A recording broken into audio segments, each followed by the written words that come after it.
welcome back to our YouTube channel Codemunch, and my name is Manali. Today we are going to talk about a very important operating system concept, that is context switching. So without any further ado, let's get started.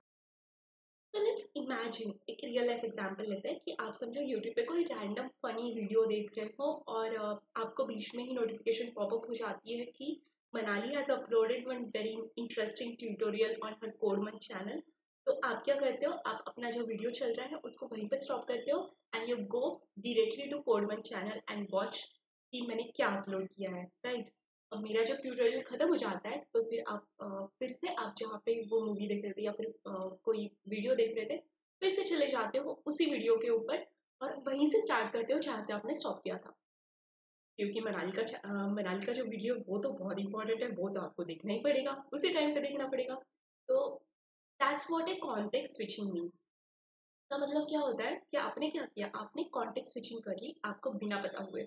आपने क्या किया, उस video को, उस process को वहीं पे stop किया, यू नो कि कहाँ पे आपने स्टॉप किया हुआ है। फिर आपने दूसरे प्रोसेस में चले गए, मतलब आप मेरे वीडियो पे चले गए और वहां पे आपने देखा कि आप मेरा वीडियो पूरा देख लिया और उसके बाद में फिर से आप आ गए उसी सेम वीडियो के ऊपर जहाँ पे आप पहले देख रहे थे और वही जगह से आपने फिर से शुरू कर दिया। तो that's what context switching mean.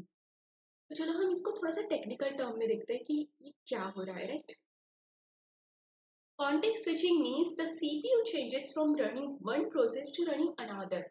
CPU क्या करता है, one running process को stop करता है और दूसरी running process के अंदर चला जाता है, दूसरी process को रन करना शुरू कर देता है। In this process, the current state of running process is saved. आपने जहाँ पे वो वीडियो स्टॉप किया था वो वहाँ पे सेव हो गया कि यहाँ पे ही वो वीडियो स्टॉप हुआ है। उस प्रोसेस की उस टाइम की जो करंट स्टेट थी वहाँ पे वो सेव हो गई और another state and the state of next video is loaded. The next process is loaded, right? Now why this context switching is needed? Obviously priority वाले जो टास्क होते हैं उनको पहले कंप्लीट करने के लिए, या फिर जो मल्टीटास्किंग वाला एनवायरनमेंट होता है उस टाइम पे अगर कोई ज्यादा प्रायोरिटी वाला टास्क बीच में आ जाता है तो आप पुराना वाला जो टास्क चल रहा होता है उसको स्टॉप करते हो और जो नया वाला टास्क आया हुआ है ना उसके ऊपर स्विच हो जाते हो। Because CPU is shared among multiple processes. एक ही CPU बहुत सारे processes के अंदर shared होता है। When one process is waiting, अगर एक process अगर समझो wait पे है, the CPU should not sit idle. अगर एक process जो है वो waiting पे आ रही है, उसको wait लगने वाला है तो CPU को कोई और काम करना चाहिए, उस टाइम पे CPU को idle नहीं रहना चाहिए. It can run another process then. Context switching ensures that efficient CPU usage is done. CPU का efficient use होना चाहिए, एक context switching ध्यान में रखना है। What happens during this context switch now? It saves the current state of process in its PCB. Process control block के अंदर current वाली जो state है वो save हो जाती है। ये PCB क्या है हम next वीडियो में डिटेल में देखते हैं, अभी आप बस इतना ध्यान में रखो कि it saves the state of current process in its PCB. उसके बाद में क्या करता है, loads the state of next process from its PCB. दूसरी प्रोसेस जो अगली आने वाली प्रोसेस है, प्रायोरिटी वाली जो प्रोसेस है उसकी स्टेट जो है वो लोड करता है और CPU starts executing the new process. फिर CPU क्या करता है, नई प्रोसेस को एग्जीक्यूट करना शुरू कर देता है। जैसे नई प्रोसेस फिर खत्म हो जाती है फिर वापस से जो करंट प्रोसेस जो करंट स्टेट थी उस प्रोसेस की पिछली वाली उसके ऊपर चला जाता है और फिर वहां से ही शुरू कर देता है जहां से वो स्टॉप हुई थी। What does context switching include? What does context include? Context मतलब क्या होता है, context मतलब प्रोसेस। ये प्रोसेस के अंदर क्या क्या इंक्लूड होता है, इसके अंदर इंक्लूड होता है program counter. It holds the address of next instruction. The process will execute. Program counter जो होता है वो नेक्स्ट इंस्ट्रक्शन जो प्रोसेस होने वाली होती है उसका एड्रेस होल्ड करके रखता है। You can think of it like a book mark in a book. मतलब एक बुक मार्क है कि यहाँ पे ये स्टॉप हुई है, telling the CPU where to resume from after a pause. Pause के बाद में वहां कहाँ से रेज्यूम करना है, ये वो बुक मार्क के जैसा काम करता है। उसके बाद में दूसरा क्या होता है, CPU रजिस्टर्स होते हैं इसके अंदर।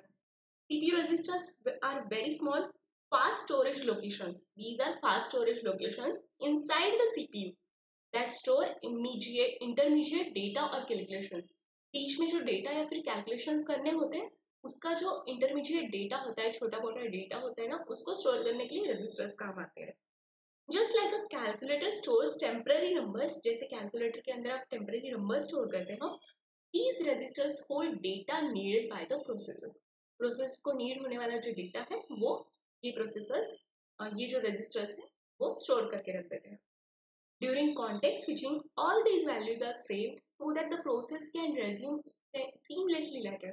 ये सारी जो वैल्यूज है वो सेव हो जाती है प्रोसेस कॉन्टेक्स्ट स्विचिंग के अंदर, ताकि आपको वापस से उसको ढूंढने में आसानी हो जाए, राइट। थर्ड इसके अंदर क्या आता है? थर्ड आता है memory information. It contains details about which parts of memory the process is using. Process जो है कौन से पार्ट ऑफ मेमोरी यूज कर रहा है, इसका इंफॉर्मेशन, इसकी डिटेल जो है ये मेमोरी इंफॉर्मेशन के अंदर होती है।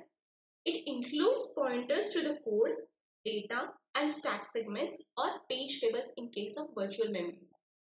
ये इंक्लूड कर लेते हैं pointers to the code, data, stack segments और page tables in case of virtual memory.